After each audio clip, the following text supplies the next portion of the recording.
Hello दोस्तों, आज हम जानेंगे शब्द रूप के बारे में अकारांत पुल्लिंग में। ठीक है।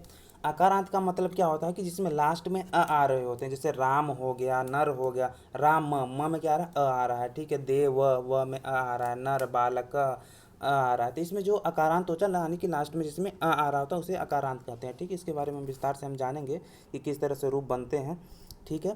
तो चैनल पे हमारे नए हैं तो सब्सक्राइब जरूर कर लीजिएगा, वीडियो को लाइक भी जरूर कीजिएगा। तो देखो यार, राम से ही हम जानेंगे क्योंकि इसमें सारे जो अकारांत वाले होते हैं सभी जितने भी सब एक ही जैसे इनका रूप बनता है। प्रथमा विभक्ति, द्वितीय विभक्ति, तृतीय विभक्ति, चतुर्थी विभक्ति, पंचमी विभक्ति, षष्ठी और षष्ठी और अष्टमी संबोधन जो होता है इसमें सभी में क्या होते हैं, समान ही बन रहे होते हैं, एक ही जैसे होते हैं। ठीक है। तो देखो इसके लिए आपको देखो कुछ थोड़ी चीज़ें रटनी पड़ेंगी। कुछ चीज़ें होती हैं जो आपको रटना पड़ेगा। ये है आपके सामने क्या है, विभक्तियाँ भी हैं, एक वचन भी, द्विवचन, बहुवचन में सारी चीज़ें हैं। राम शब्द रूप हम आज जानेंगे। तो जो प्रथमा विभक्ति है उसमें एक वचन में रामा होता है। द्वितीय विभक्ति में रामो, रामा मतलब एक के लिए, अगर एक राम है तो राम, दो राम है तो रामो हो जाता है, और दो से अधिक है तो रामा हो जाता है। ठीक है। इसी तरह द्वितीय विभक्ति में भी चलता है। द्वितीय विभक्ति में अगर एक राम है तो रामम हो जाता है, और दो राम है तो रामो हो जाता है, तीन राम है तो रामन हो जाता है। ठीक है। इसी तरह से अन्य अन्य अलग तरीके से होते हैं, परंतु इसको क्या करना पड़ेगा, आपको याद करना पड़ेगा, रटना पड़ेगा। क्योंकि आपको अगर कम से कम ये याद हो गया ना तो मैं आपको गारंटी देता हूँ कि 50 अकारांत के आप ऐसे ही अपने आप ही बना लेंगे। ठीक है। 50 अकारांत के लगभग में जितने भी अकारांत वाले होते हैं आराम से आप कर लेंगे एक से। ठीक है। तो सिंपल तरीका ये आप सोच रहे हैं कि होंगे कि भाई सर आपने ये तो अलग अलग लिखा है, मुझे समझ नहीं। देखो ये याद करने के लिए मैंने जैसे बीच में गैप दे दिया है, प्रथमा द्वितीय के बाद तृतीय चतुर्थी पंचमी के बाद थोड़ा गैप है। ठीक है। ये इसलिए क्योंकि देखो कुछ चीज़ें इसमें सिमिलर हैं। जैसे देखो आपको करना है, आप गा के भी याद कर सकते हो। राम रामो रामा रामम रामो राम रामेण रामाभ्याम रामो रामाय रामाभ्याम रामेभ्य रामात रामाभ्याम रामेभ्य रामस्य रामयो रामाय रामे रामयो रामेषु राम रामो रामा। बहुत सारे गायक भी होते हैं, गा के भी आप याद कर सकते हैं, परंतु सिंपल तरीका देखो क्या है। इसमें आप द्विवचन में देखिए, द्विवचन में देखेंगे तो देखो सेम सेम है। ठीक है। रामो रामो, प्रथमा विभक्ति में भी सेम है, द्वितीय विभक्ति में भी क्या है, सेम है, रामो रामो। ठीक है। तृतीय विभक्ति में देखिए रामाभ्याम, चतुर्थी विभक्ति में रामाभ्याम, पंचमी में रामाभ्याम, षष्ठी में रामयो रामयो। यानी कि ये तो आपको याद हो गया कि प्रथमा द्वितीय विभक्ति मतलब द्विवचन में प्रथम विभक्ति और द्वितीय विभक्ति में द्विवचन में रामो रामो आता है। ठीक है। तृतीय चतुर्थी पंचमी में क्या आता है, दो वचन में रामाभ्याम रामाभ्याम रामाभ्याम आता है। ठीक है। षष्ठी और सप्तमी का जो रामयो रामयो हो जाता है। आधे से ज़्यादा तो चीज़ें अभी ही क्लियर हो गई। ठीक है। अब आप दो बार इसको ना अपने कॉपी में से द्विवचन का रामो रामो लिख लीजिए, रामाभ्याम रामाभ्याम रामाभ्याम रामयो रामयो। और संबोधन का तो ज़्यादा हे रामा हे रामयो, ये अधिकतर लोगों को पता होता है। ठीक है। तो क्या करता है 50% तो चीज़ें ऐसे ही क्लियर हो गई। अब 30% क्लियर आपको हो जाएगा बहुवचन वाले में। ठीक है। देखो बहुवचन में क्या होता है, पहले में प्रथमा विभक्ति में रामा हो जाता है, द्वितीय विभक्ति में रामन हो जाता है, तृतीय विभक्ति में रामय हो जाता है, चतुर्थी पंचमी क्या है, सेम है, रामेभ्य रामेभ्य, रामानाम षष्ठी में हो जाता है, रामेश क्या हो जाता है, सप्तमी में हो जाता है। अब देखो ये तो देखो 70% तो ऐसे आपके क्लियर हो गया। एक बार ध्यान लगाओगे ना अच्छे से, दो बार अगर आपने लिख लिया कॉपी में इस तरीके से, ऐसे ऐसे एक वचन पहले पूरा लिख लीजिए, द्विवचन का पूरा लिख लीजिए, बहुवचन का पूरा लिखिए ऐसे। ठीक है। परंतु आपको पढ़ना इस तरह से है, प्रथमा विभक्ति में जैसे रामा रामो रामा रामम रामो रामान। ठीक है। इस तरह से पढ़ना है, बस अब मैं याद करने के लिए बता रहा हूँ। अब देखो एक वचन को याद करने का सबसे अच्छा तरीका मैं बताऊँ, देखो मन या तस्य, ये मैंने पूरा याद कर लिया। अब आपको समझ नहीं आ रहा कि भाई अब मन या तस आपने बोल दिया ये तो मुझे भी याद होगा, परंतु समझेंगे कैसे। देखो प्रतिभा विभक्ति में क्या है, म आ रहा है। ठीक है। द्वितीय विभक्ति में भी क्या आ रहा है, म आ रहा है। लास्ट में देखो, लास्ट में क्या आ रहा है, मन। ठीक है। तृतीया में क्या आ रहा है, ड़ आ रहा है, चतुर्थी में यह आ रहा है, पंचमी में त आ रहा है, षष्ठी में से आ रहा है, सप्तमी में रामे आ रहा है। ठीक है। ए आ रहा है। आप सोच रहे हो कि मनयतस तो मुझे याद होगा, ये भी मुझे याद है। देखो राम का रूप चल रहा है तो राम तो हर किसी में होंगे। ठीक है। तो राम के अगर पीछे मनयतस लगा दोगे तो प्रथमा भी क्या कहते हैं, एक वचन का सारे विभक्ति ही बन जाएगी एक तरीके से। सिंपल तरीका यही है। देखो तीनों वचन आपको याद हो गया। ठीक है। द्वितीय में क्या किया आपने, दो दो का सेट बना लिया, रामा रामो रामाभ्याम रामाभ्याम रामाभ्याम रामयो रामाय। ठीक है। बहुवचन में क्या बना लिया आपके, रामेभ्य रामेभ्य जो आता है चतुर्थी पंचमी, बाकी रामा रामन रामे ये तो याद ही कर लेंगे आप, रामेश रामा रामा नाम रामेश हो जाएगा। और एक वचन का क्या कर दिया आपने, मन आया तस् से कर लिया, दो बार म आ रहा है, मन आया तस् से कर लिया, इसमें क्या आ जा रहा है आपका पूरा क्लियर हो जा रहा है। ठीक है। तो ये सिंपल तरीका है, इससे सिंपल तरीका और नहीं हो सकता, इसीलिए मैंने अलग अलग लिखा है। ठीक है। अब समझ आया कि मैंने अलग अलग क्यों लिखा है। ठीक है।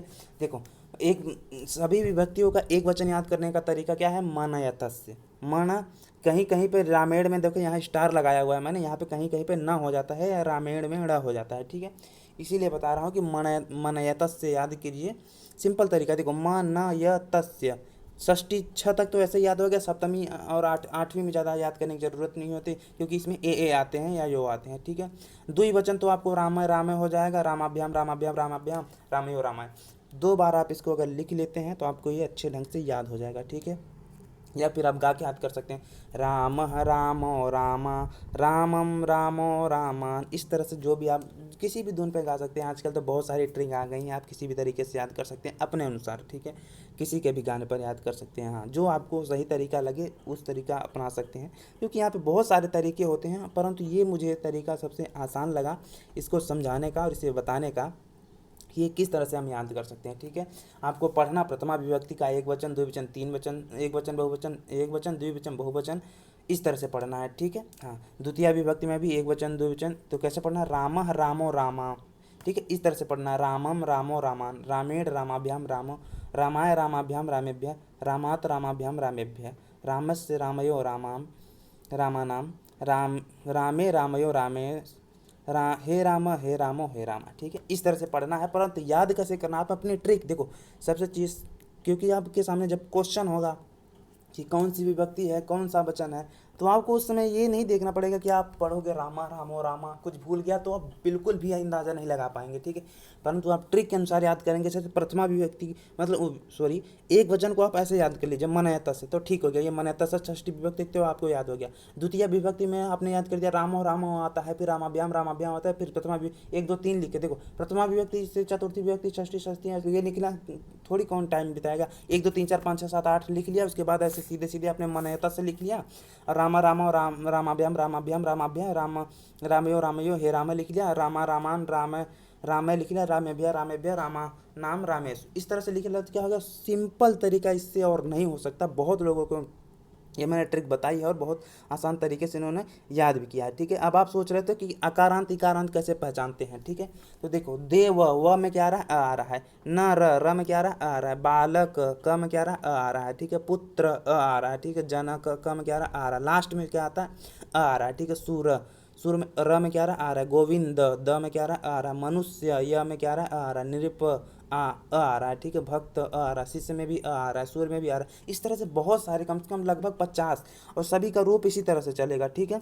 तो सिंपल तरीका क्या है याद करने का, देखो मैंने लिखा है कि लास्ट में जो आता है उसी का कारांत हो जाता है, ठीक है। कारांत मतलब उसके आगे मान लो आ रहा है तो अकारांत हो जाएगा, व आ रहा है तो वकारांत हो जाएगा, आ रहा है तो अकारांत। देखो मैंने नीचे एग्जाम्पल में जैसे लिखा हुआ है देव, लास्ट में नीचे जो मैंने क्या कहते हैं रेड से दिखाया, व में क्या आ रहा है तो अकारांत हो जाएगा, विश्वपा में क्या आ रहा है तो अकारांत हो जाएगा, हरि हरी री में क्या आ रहा है ई आ रहा है तो इकारांत हो जाएगा, गुरु रू में क्या आ रहा है ऊ आ रहा है तो उकारांत हो जाएगा, कर त्रि में क्या आ रहा है री आ रहा है तो रिकारांत हो जाएगा, गो में क्या आ रहा है ओ आ रहा है, ओ में क्या आ रहा है अकारांत हो जाएगा।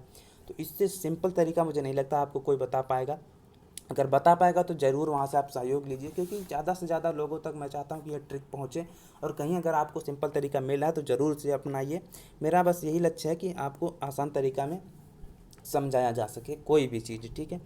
अगर हमारे चैनल पर नए हैं तो सब्सक्राइब जरूर कर लीजिएगा। अगर बीएड की तैयारी कर रहे हैं, एमए की तैयारी कर रहे हैं, तो क्या कहते हैं हमारे चैनल का प्लेलिस्ट चेक कर सकते हैं, उसमें सारी वीडियो एक साथ आपको मिल जाएगी, प्लेलिस्ट मैंने बना रखा है, या वीडियो के डिस्क्रिप्शन में मैंने लिंक दे रखा है, वहाँ से जाके आप बीएड की तैयारी के सारे पेपर देख सकते हैं, ठीक है। Thank you so much all of you. Channel पे हमारे नए तो सब्सक्राइब जरूर कर लीजिएगा, और इसका नोट्स आप लोग ज़रूर बनाइएगा, ठीक है। इसे देख के आप नोट्स बना लीजिए, आपको 100% सारा तरीका याद हो जाएगा। Thank you so much all of you, आप सभी का बहुत बहुत धन्यवाद।